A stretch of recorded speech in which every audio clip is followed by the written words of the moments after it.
Buenas tardes, estimadas, estimados. El día de hoy vamos a conversar sobre los métodos cualitativos en cuanto al orden epistemológico y metodológico. Esta sería la primera parte de dos videos relacionados con el tema. En primer lugar, sería importante conocer qué buscan los métodos cualitativos, a qué se refieren, ¿sí? Y debemos decir que los métodos cualitativos tienen su origen específico en las ciencias sociales, particularmente en la sociología y en la antropología.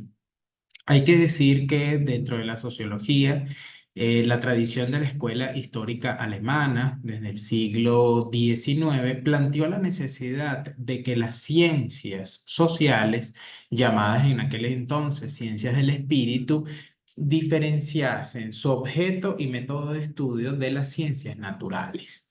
En tanto, las ciencias del espíritu debían buscar la comprensión de los fenómenos más allá de la explicación causal.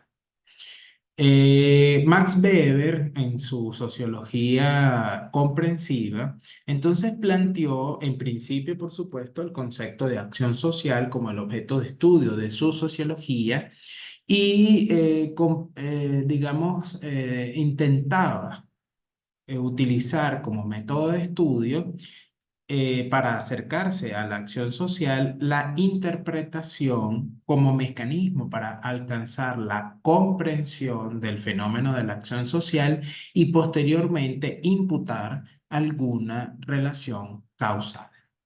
En ese caso, esta noción de comprensión estaba relacionada con un ejercicio de empatía, es decir, de colocarse en el lugar del actor social, con lo cual, el punto de partida de ese proceso de investigación dentro de la sociología comprensiva de Max Weber estaba relacionado con lo que él mismo llamó los juicios de valor.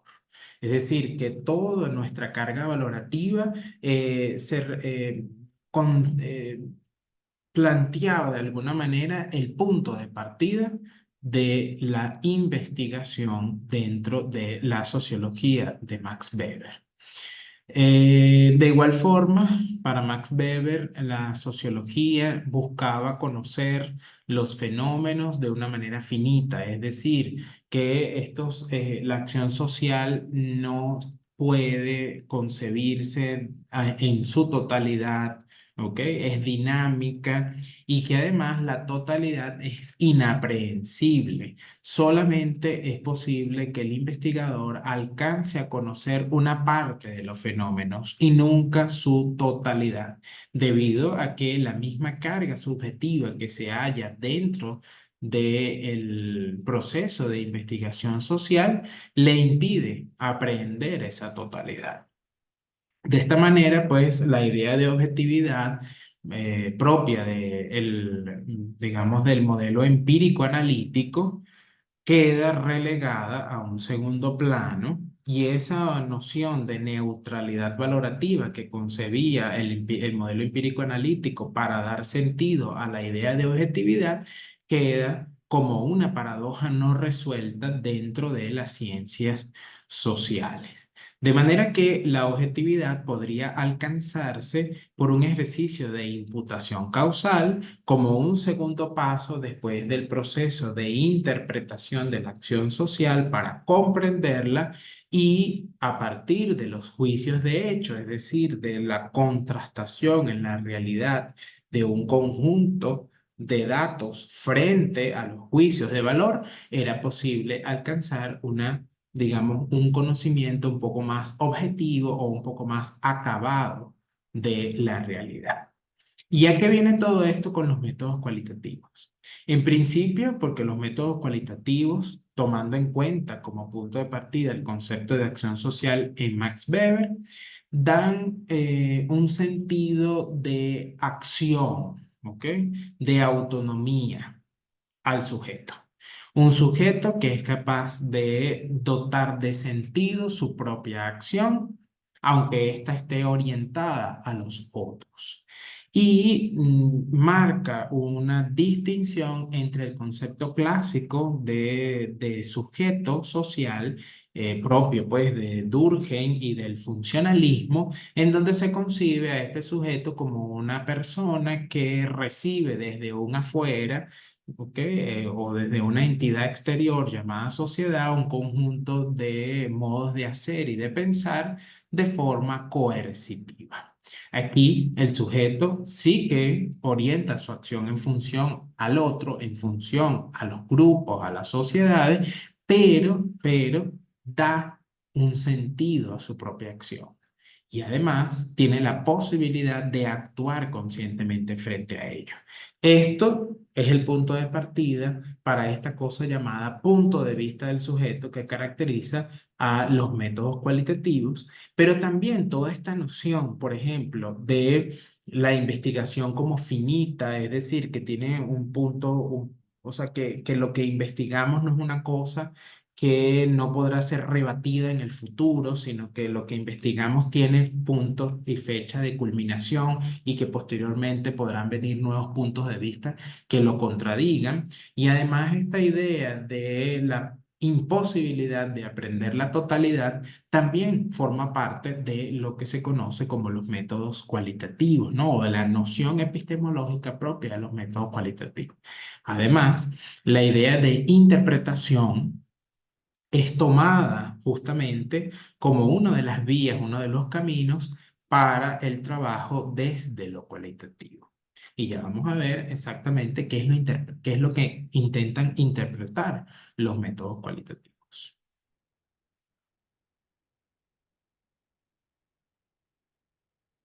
Por otro lado, pues ya en los años 60, digamos que va toda esta noción de métodos cualitativos, va poco a poco cogiendo forma, ¿sí? Y debido pues al revisionismo postpositivista y la fuerte crítica al modelo empírico analítico clásico, de alguna forma pues dentro de las ciencias sociales se abre mucho más el camino para incorporar y darle una condición más sólida pues a las viejas ideas de la escuela histórica alemana, los planteamientos de Weber, en antropología los planteamientos de Boas, también se incorpora los planteamientos de la filosofía fenomenológica y todo esto permite, ¿no? El surgimiento de una serie de teorías conocidas como teorías del orden interactivo y sus distintos enfoques como el constructivismo social, el interaccionismo simbólico, la fenomenología, la etnometodología, entre otros, que no solamente comenzaron a plantear una noción de objeto de estudio dentro de estas teorías sociales, distinto pues a los modelos funcionalistas o del funcionalismo estructural, y además una noción de sujeto, de objeto de estudio y también de método. Y estas corrientes comienzan a concebir a los métodos cualitativos como los métodos propios de las nuevas tendencias del orden interactivo o que se interesaban por el orden de la interacción social. De esta forma, pues el método hermenéutico proveniente de la filosofía y característico también de la escuela histórica alemana, se comienza a utilizar como el método propio para la interpretación de los fenómenos. Es decir, propiamente el método hermenéutico intenta interpretar los textos. Ahora es utilizar este modelo hermenéutico para la interpretación de los fenómenos. De igual manera, pues esto permite, ¿no? Bueno, abrir un camino, ¿sí? Dentro de las ciencias sociales, en donde todas las interpretaciones eran posibilidades hermenéuticas. Esto es muy importante porque también digamos, se cuestiona la noción de verdad científica, ¿sí? Y, por supuesto, en el feminismo esto también es sumamente relevante porque entonces toda esta ciencia con un sentido androcéntrico también es puesta en jaque a partir de todas estas disertaciones epistemológicas, en tanto que la verdad científica es colocada entre comillas Y cualquier interpretación de la realidad es solo una posibilidad hermenéutica, es decir, una posibilidad interpretativa entre muchas. De igual forma, entonces, desde la antropología se propone, ¿sí?, a la etnología como este cuerpo teórico y metodológico que presenta a la etnografía como el estudio, digamos, y la relatoría, ¿sí?, de las culturas y de todo lo que una cultura implica, ¿sí? Entonces, se constituye definitivamente desde las ciencias sociales una nueva corriente metodológica denominada métodos cualitativos. Pero estas nuevas corrientes, por supuesto, fueron muy beligerantes, necesitaban darse espacio frente al modelo empírico analítico. Entonces se constituye como una cosa así de una fuerte lucha entre los métodos cualitativos y los métodos cuantitativos, los cuantitativistas exigiendo solo permitir hacer ciencia cuantitativa, porque era la ciencia tradicional, empírica, etcétera, y los cualitativistas reclamando que la única, o el único método o la única vía dentro de las ciencias sociales eran los métodos cualitativos, porque los métodos cuantitativos cosificaban, impedían pues el desarrollo de la ciencia, no permitían pues ir directamente a la realidad y no daban vida, ¿no?, al sujeto. Entonces, frente a todo esto y a un debate muy polarizado, hay que recordar de alguna forma la discusión entre Adorno y Popper, en donde Adorno nos planteaba que el método sigue al objeto. Es decir, que no debemos escoger un método de estudio de acuerdo a nuestras convicciones muy personales o a nuestra o al tratar de seguir, ¿no?, una de estas corrientes epistemológicas desde una visión muy polarizada, sino que contrariamente hay que escoger el método en función al objeto de estudio, es decir, el propio objeto de estudio, lo que se quiere investigar es lo que, no, es lo que nos va a decir qué método utilizar. Y de manera que, pues, con el paso del tiempo, estas roces o estas posturas muy polarizadas entre lo cuantitativo y lo cualitativo se fueron resolviendo. Se planteó la complementariedad metodológica, los estudios triangulares o los estudios complementarios, en donde, pues, se pueden utilizar diversas estrategias y técnicas metodológicas, tanto desde la visión cualitativa o desde la visión cuantitativa. Siempre, por supuesto, respetando los modos de proceder de cada uno de los métodos, ¿sí? Es decir, para que nos salga la cosa bien, hay que respetar los modos de proceder, las técnicas, estrategias y aplicarlas correctamente para que puedan llevarse a cabo o bien los métodos cuantitativos o bien los métodos cualitativos. Pero podemos hacer investigaciones combinadas, complementarias, o bien podemos decidirnos por uno o por otro sin que esto implique que estamos negando la posibilidad de existencia del método contrario. Por acá les traigo o les dejo algunos conceptos clave, ¿sí? El primer concepto de etnografía, podemos leer de Javier Murillo y Cintia Martínez. Lo siguiente, la etnografía es un método utilizado por la antropología social y ciencias afines, la sociología, que permite describir y analizar las costumbres, las prácticas, creencias, lugares, espacios y formas de vida de las sociedades que el antropólogo busca investigar. Consiste principalmente en observar a esa sociedad objeto de estudio tanto de forma participativa como distante.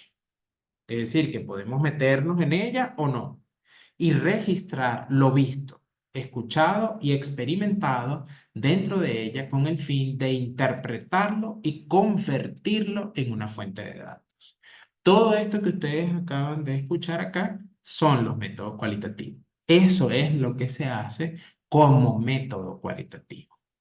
Después tenemos digamos, definición de Jesús Jáuregui sobre la etnología y nos dice que consiste en el estudio de los diferentes pueblos, esto es, de las variaciones culturales contemporáneas a las que podemos tener acceso por medio de la observación directa. Asimismo, busca en la medida de lo posible comprender la dinámica interna de cada uno de los grupos sociales bajo estudio y uno de sus objetivos es la explicación de los factores, los mecanismos y las condiciones que determinan los procesos de cambio cultural. De manera que entonces aquí estamos viendo que todo esto, ¿no? Lo que es las costumbres, prácticas, creencias, lugares, espacios y formas de vida, es decir, todo lo escuchado y experimentado dentro de un relato etnográfico debe compararse dentro de o situarse dentro de un contexto cultural y social que le da vida a eso que hemos registrado como parte del comportamiento social de unos grupos o de unas personas en un determinado tiempo y en una determinada cultura, ¿sí? Entonces, de manera que básicamente los métodos cualitativos relatan prácticas, creencias, formas de ser, maneras de percibir las cosas, maneras de hacer las cosas, lugares, espacios, ¿sí? Formas de comportamiento, costumbres, tradiciones, y esto se registra, ¿sí?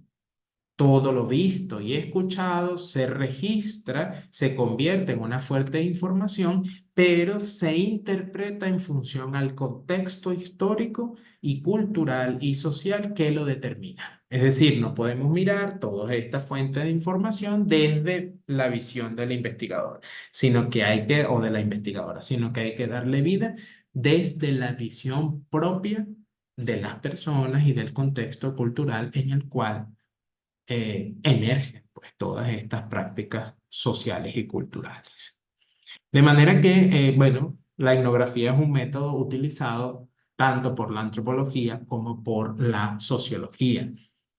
La antropología aportó algunas cosas, la sociología algunas otras cosas y se concibió el método cualitativo.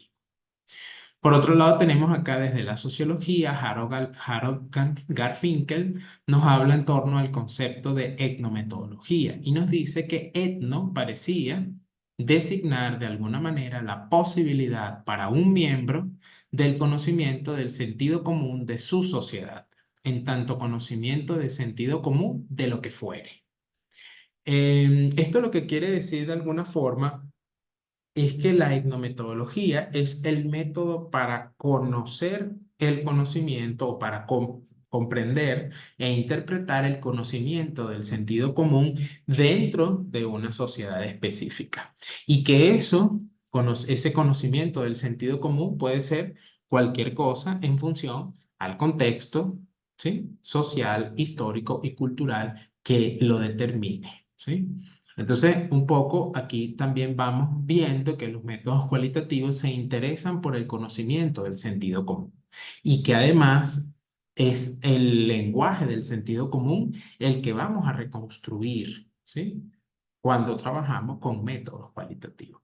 Por otro lado, tenemos a Herbert Blumer con la idea de interaccionismo simbólico, donde nos explica que este interaccionismo simbólico considera que el significado no emana de la composición intrínseca de la cosa, es decir, el significado de los fenómenos no está en el afuera social, ni emerge únicamente de los elementos psicológicos de la gente, es decir, ni de una cosa ni de otra. El significado de una cosa para una persona surge de las formas en que otras personas actúan hacia la persona con respecto a la cosa. Es decir, que aquí parece que para definir el significado de un fenómeno o de una cosa, hay que introducir el concepto de relación, interacción, intersubjetividad, ¿no?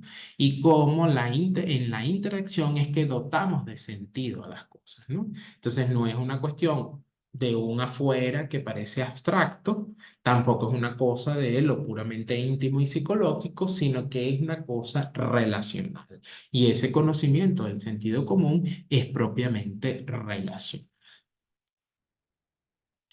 Entonces nos hacemos la pregunta, ¿qué buscan, no, los métodos cualitativos? Por una parte, los métodos cualitativos se diferencian de los métodos cuantitativos en tanto no están interesados en buscar lo que más se repite, lo que es más común, es decir, no se interesan por la extensión de los fenómenos, sino por la intensidad de los fenómenos.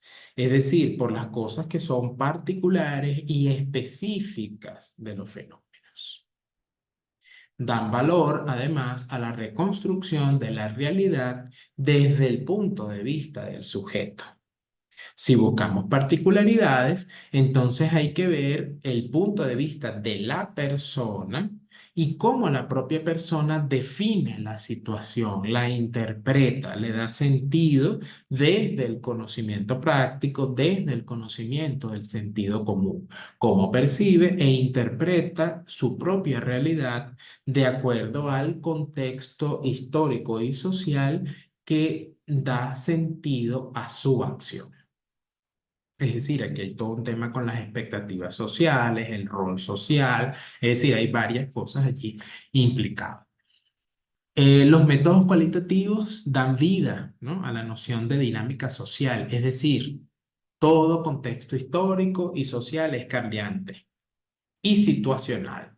Lo que sucede acá no es lo mismo que sucede en otro lugar y además cambia en el tiempo. También la noción de sentido común o conocimiento práctico forma parte del punto de vista del sujeto, trabajando entonces con el lenguaje del sentido común. No es traducir el lenguaje común al lenguaje científico, sino darle vida al lenguaje del sentido común. También los métodos cualitativos se interesan por volver a la experiencia, por volver al sujeto. Esto es una cosa allí como de, digamos, contraposición a los métodos cuantitativos, porque los métodos cuantitativos, de alguna forma, con el paradigma, pues, revisionista, hipotético del procedimiento hipotético deductivo, propio, pues, del modelo empírico analítico, donde el punto de partida es la teoría y estas, digamos, hipótesis emanadas de una teoría ya contrastada previamente, vuelve a ser o vuelven a ser contrastadas a la luz de los fenómenos, ¿no? Como un poco como para comprobar qué tan vigente sigue siendo la teoría, pero aquí el punto de partida sigue siendo teórico. Entonces los métodos cualitativos plantean de alguna forma que volviendo a la experiencia, ¿no? Entonces podemos ir poniendo como en stand-by o en descanso a la teoría para mirar nuevamente la experiencia, mirar al sujeto, mirar a las personas, a los hombres, a las mujeres, ¿no? Y cómo estas personas dotan de sentido a su acción, la interpretan y cómo podemos comprender la acción de los sujetos según el contexto histórico y social con el que se desenvuelven. Esto no significa que desconoce a la teoría, que la deja de un lado, que nos vamos a olvidar de nuestros valores, de nuestras ideas, de nuestra carga ideológica y que vamos a ir en una observación pura, ¿no? A la experiencia o a lo empírico, sino que lo vamos a poner, como decía Husserl, vamos a hacer un ejercicio de Epo-Y y lo vamos a colocar como en descanso para darle vida a la experiencia, al sujeto y a su hacer cotidiano. Y luego entonces podemos nuevamente introducir nuestras ideas teóricas y mirar a la teoría a la luz de la experiencia. Entonces eso es un poco lo que plantean estos métodos cualitativos. Bueno, los métodos cualitativos dentro de los estudios feministas, por supuesto que tienen, y dentro de la perspectiva de género, también, por supuesto, dentro de los estudios de las masculinidades y los estudios queer, tienen una relevancia importantísima. Aquí tenemos una cita de Maribel Ríos en su texto Metodología de las Ciencias Sociales y Perspectiva de Género, que puede ser encontrada en Norma Blasquez, que es una compilación denominada Investigación Feminista, Epistemología, Metodología y Representaciones Sociales del Centro de Investigaciones Interdisciplinarias en Ciencias y Humanidades de la UNAM, México.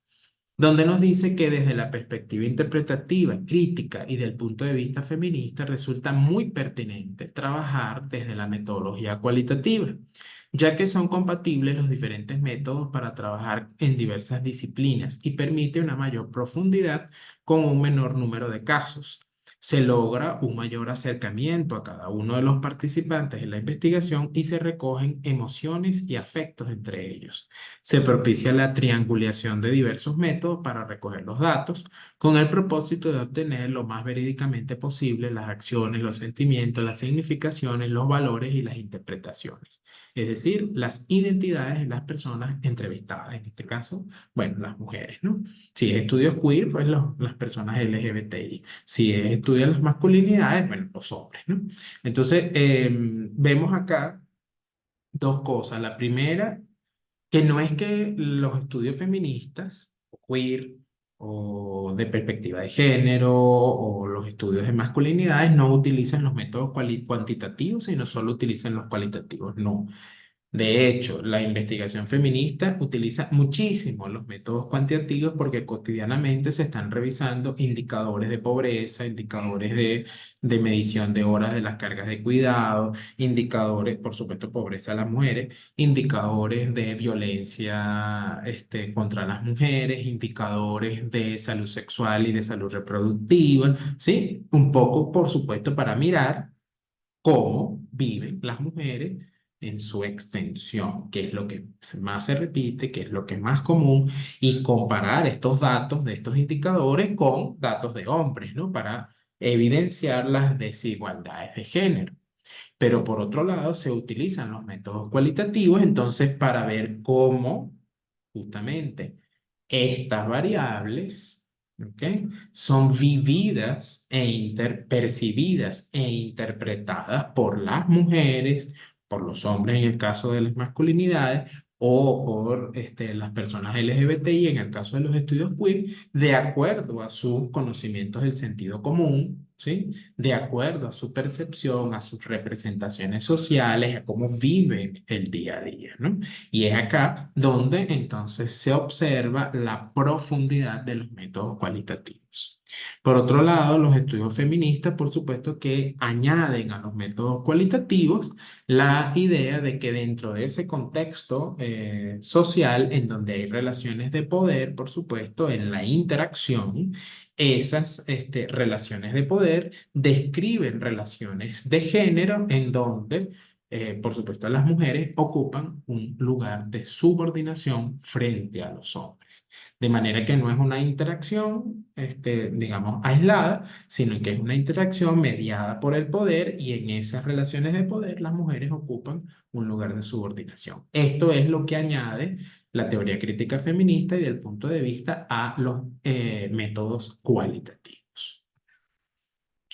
Por acá rápidamente, bueno, vamos repasando un poco el tema del modo de proceder en el conocimiento científico. Esto es muy importante. Nosotros podemos tener una investigación con un carácter, digamos, epistemológico que se acerque a los métodos cualitativos, de acuerdo si vamos a hacer estudios feministas o estudios de género o estudios de masculinidades o estudios de queer, pero a la hora de hacer, ¿ok? Aplicar las técnicas y estrategias, o bien de los métodos cuantitativos o bien de los métodos cualitativos, hay que respetar el modo de proceder del conocimiento científico. Entonces, de alguna manera, como bien hemos dicho, los métodos cuantitativos tienen un orden de proceder deductivo desde la teoría contrastada en la empiria.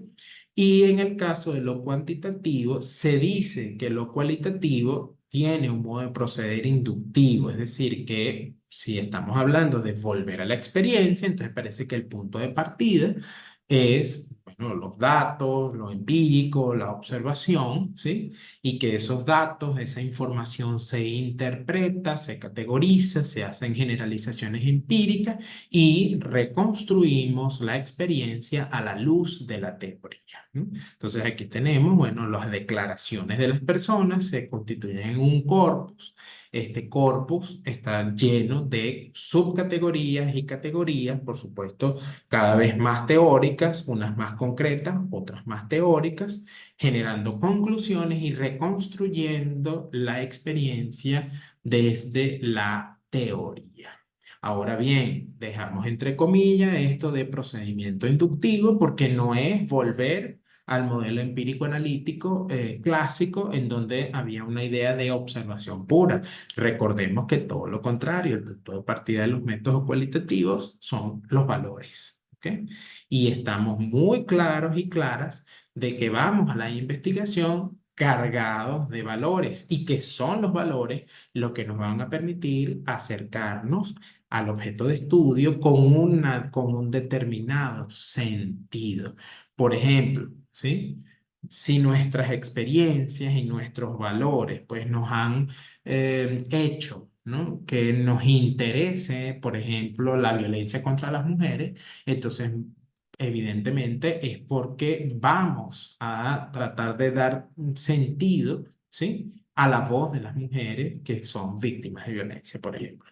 O bien, si nuestra experiencia de alguna manera nos ha permitido interesarnos por la vida de las personas LGBTI, entonces es porque vamos a permitir que nuestra investigación sea un espacio para evidenciar, ¿no? Las discriminaciones y desigualdades que existen socialmente con respecto a estas personas, ¿no? Entonces, más bien, lo cualitativo nos dice que nuestros valores nos permiten descubrir, ¿sí? Los problemas de investigación y que no vamos a la experiencia sin nada, ¿no? De forma pura, sino que todos nuestros valores están allí, pero recordemos que tratamos de ponerlos un poco en stand-by para poder dar luz a lo que la gente nos tiene que decir, ¿no? Más allá de lo que nosotros creemos. ¿Cómo se organiza la investigación? Por supuesto, algunas tendencias dentro de los métodos cualitativos plantean que no hay que definir problemas de investigación ni objetivos, ¿ok? Porque se supone que esto se va construyendo en el hacer para dar vida a la experiencia. Sin embargo, la verdad es que en todos los espacios académicos y espacios de financiamiento de investigaciones, aunque hagamos investigación cualitativa, hay que, bueno, plantear un problema, ¿sí? Plantear unos objetivos, plantear o justificar la existencia de esta investigación, hay que hacer un, bueno, un marco conceptual y un marco metodológico que nos permita, pues, acercarnos a la realidad. Aunque esto cambie, aunque esto sufra modificaciones, aunque no vayamos a la experiencia con con una guía rígida y estructurada de preguntas, pero sí es importante, por ejemplo, generar una matriz de conceptos que oriente esa guía de preguntas, definir cuál va a ser la técnica, la estrategia de investigación, cuál va a ser nuestra unidad de análisis, si van a ser textos, personas, grupos, casos, ¿ok? Cuáles van a ser las características de las personas, mujeres, hombres que van a participar en la investigación, cómo será el procedimiento de levantamiento de información, el procedimiento de procesamiento de la información y análisis de resultados. O sea, todo eso tiene que estar bien claro, además de la guía de la entrevista o de la guía de observación, donde se plantean pues unos temas generales. En la etapa de análisis de resultados se sistematizan, se procesa la información, se hace un análisis de los resultados de la información y se presenta. Y luego se hace la reelaboración teórica o la reconstrucción de la realidad a partir de la teoría. En el informe final de investigación, entonces se presenta una introducción.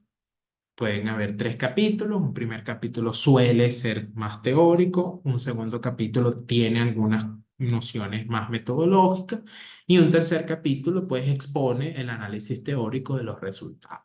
Luego las conclusiones y recomendaciones. ¿Cuáles son las principales técnicas o estrategias de recolección de información? Entre las técnicas tenemos, ¿ok? En un primer lugar, tenemos la técnica de la etnografía, ¿sí? que es la técnica utilizada principalmente en la sociología y en la antropología. Como les decía, es recabar información sobre las personas o los grupos a través de textos, entrevistas, observaciones, ¿ok? Historias de vida, ¿sí? Comprendidas, por supuesto, hay que comprender esto que hemos recabado, esta información, en el contexto que le corresponda, ¿no? Es decir, dar luz a esta información recabada según el contexto social y cultural que le corresponde, ¿no? Para poder reconstruir la realidad social. También hay estudios de caso, esto es como más común en la psicología, es como lo que ha llegado a la psicología. Primero llegó a la psicología social y luego se filtró hacia otras áreas de la psicología. Es lo que ha llegado de los métodos cualitativos a esa ciencia, que por supuesto los adoptó de forma más tardía.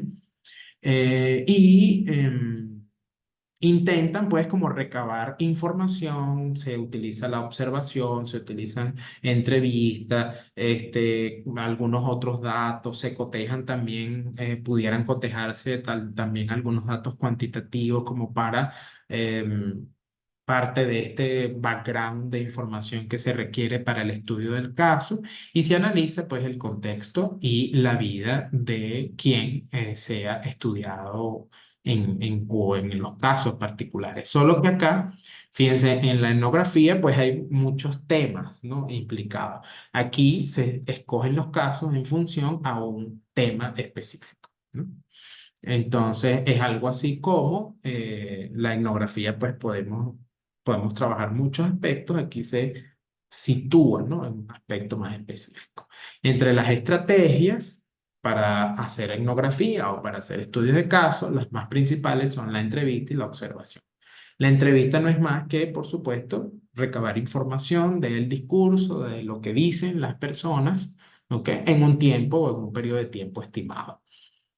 Estas entrevistas pueden ser individuales o colectivas, según el número de participantes, ¿ok? Y pueden ser focalizadas o en profundidad, según la extensión y el conjunto de temas abordados, ¿sí? Las entrevistas focalizadas, ¿sí? Mm, Tocan por lo general un tema en específico y son más cortas, mientras que las entrevistas en profundidad son más extensas, pueden llevar muchas sesiones, su duración es más amplia y además se tocan diversos temas dentro de las entrevistas en profundidad. Entonces, dentro de las entrevistas colectivas encontramos justamente los famosos grupos focales, ¿sí? Que sabemos que se refieren pues a un tema en específico o abordan un tema en específico discutido en grupo y las entrevistas colectivas en profundidad que abordan un conjunto de temas, son varias sesiones, una cosa mucho más larga, pero y además involucrando un conjunto de personas. Hay entrevistas estructuradas y no estructuradas. En lo cualitativo se priorizan las entrevistas no estructuradas o abiertas. Es decir, tiene que ser una conversación amplia, ¿ok?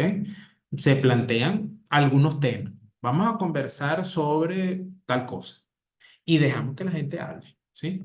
Aquí no hay una cosa muy estructurada o determinada. Y además el guión, que es un guión mínimo, puede cambiar. La gente puede incluir temas o se nos pueden escapar temas porque, bueno, simplemente la vida de los sujetos no dio como para tocar esos temas que teníamos en mente. Entonces, es una cosa abierta, amplia y conversacional. Algunas entrevistas se constituyen en historias de vida. Por ejemplo, podemos hacer muchas entrevistas en profundidad que vayan tejiendo la historia de vida de un sujeto y al sumar, ¿no? Todas estas entrevistas en profundidad, esto se constituye en lo que se conoce como historias de vida, ¿sí? Pero además las historias de vida también pueden traer otros insumos, como por ejemplo, si estamos haciendo una historia de vida de alguien que es famoso, entonces podemos traer recortes de prensa o cualquier información que dé cuenta de la vida del sujeto y además estos recortes de prensa o estas informaciones pueden ser discutidas o conversadas en las entrevistas de esa historia de vida, ¿no? Después tenemos la observación, ¿sí? que implica simplemente mirar a grupos o personas en el contexto en el que se desenvuelven. Cualquier grupo, cualquier persona, en cualquier contexto, el que nosotros escojamos, ¿sí? Em, y además esto se hace, ¿ok?, en presencia de otras personas, es decir, estamos incluidos en el medio social, ¿sí? Ahora bien, o sea, no es que lo vamos a ver desde una cámara afuera, sino que estamos incluidos dentro del medio social.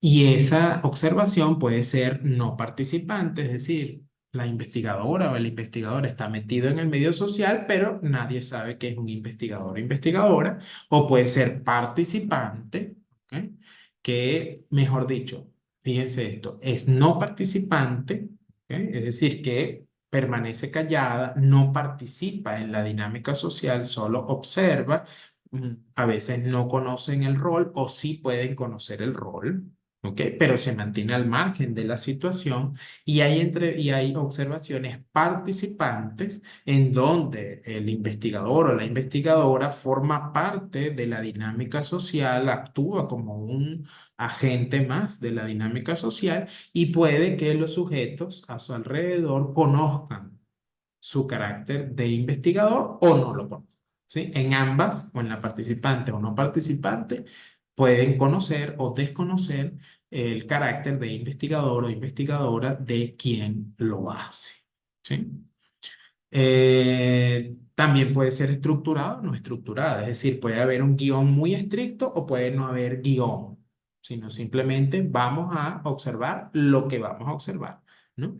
Entonces, si es estructurada, hay un guión, y si no es estructurada, llevamos un cuaderno de campo donde diariamente se relatan las cosas que queremos hacer. Sin embargo, esto siempre tiene una intención, ¿no? Tampoco es que vamos a ver cualquier cosa, ¿no?, sino que vamos a observar unos determinados aspectos, aunque no esté del todo estructurado un guión. Luego después tenemos las estrategias o técnicas de procesamiento de información. Tenemos por una parte el análisis de contenido cualitativo, que es la más común. Aquí está la definición de Meyering. Dice, el análisis cualitativo de contenido se define a sí mismo dentro de este marco de trabajo como una aproximación empírica de análisis metodológicamente controlado de textos al interior de sus contextos de comunicación. Fíjense que siempre pendiente del contexto, siguiendo reglas analíticas de contenido y modelos paso a paso, sin cuantificación de por medio. ¿Por qué entonces hablamos de textos? Porque todo lo que hemos visto, o sea, todo lo que hemos observado o lo que hemos recabado en una entrevista o en una historia de vida, hay que convertirlo en texto, ¿sí? Y el análisis de discurso es como un paso más allá y estudia la conversación y el texto en medio de un contexto. Es decir, estudia el discurso como un suceso de comunicación o una interacción verbal, junto con los elementos que lo circundan, ya sea aquellos propios del acto comunicativo en sí o los relacionados con sus condiciones de producción y recepción. Cuando Van Dyck nos habla de esto de condiciones de producción y recepción, está metiendo también todos los mecanismos sociales que están implicados en el análisis de esa conversación, ¿sí? Es decir, que hay que meter acá el poder, hay que meter acá las clases sociales, hay que meter, digamos, las condiciones de los grupos étnicos, las religiones, es decir, todo lo que implica una cultura y una sociedad, ¿no? Y hay que analizar cada parte de ese discurso en función a esos aspectos, es decir, es una cosa mucho más profunda que un análisis de contenido cualitativo. El análisis de contenido cualitativo solo produce una categorización y reconstruye la realidad en función a unas categorías determinadas. El análisis de discurso ya entonces viene a contrastar palabras, frases de las personas en función a toda la constitución de esas palabras y esas conversaciones dentro del contexto social determinado y de las distintas variables que involucran el poder. Podemos hablar igualmente de poder sin necesidad de hacer análisis de discurso, solo análisis de contenido cualitativo, ¿sí? Toda la idea de análisis de discurso hay que meterse bien dentro de eso y saber muy bien cómo es que se realiza esta técnica de digamos, procesamiento o análisis de información. Después tenemos entonces que para procesar entrevistas o observaciones, primero las transcribimos. Esta transcripción tiene que ser textual, ¿sí? Y se hace para formar un corpus, que es una tabla donde se van categorizando y escogiendo pues una serie de categorías, palabras clave sobre las declaraciones de las personas que han sido transcritas. Estas declaraciones se categorizan, ¿sí? Es decir, se seleccionan extractos de las declaraciones para constituir el corpus, ¿ok? De acuerdo a la relevancia, se asignan categorías y subcategorías por medio de las palabras claves, ¿sí? Y se da vida a las declaraciones o a lo que los psicólogos llaman el verbatim de la persona o lo que da cuenta de aquello observado. La reconstrucción de la realidad se hace, bueno, un análisis teórico de todo este corpus o de todas estas declaraciones de las personas de manera organizada y comparado pues con el contexto en el que se expresan o se muestran estas declaraciones. De manera que los primeros procedimientos están asociados a esta idea de interpretar para comprender la acción de las personas y lo que dicen y luego la reconstrucción de la realidad, contrastar a la teoría, entonces podemos hacer algunas imputaciones causales.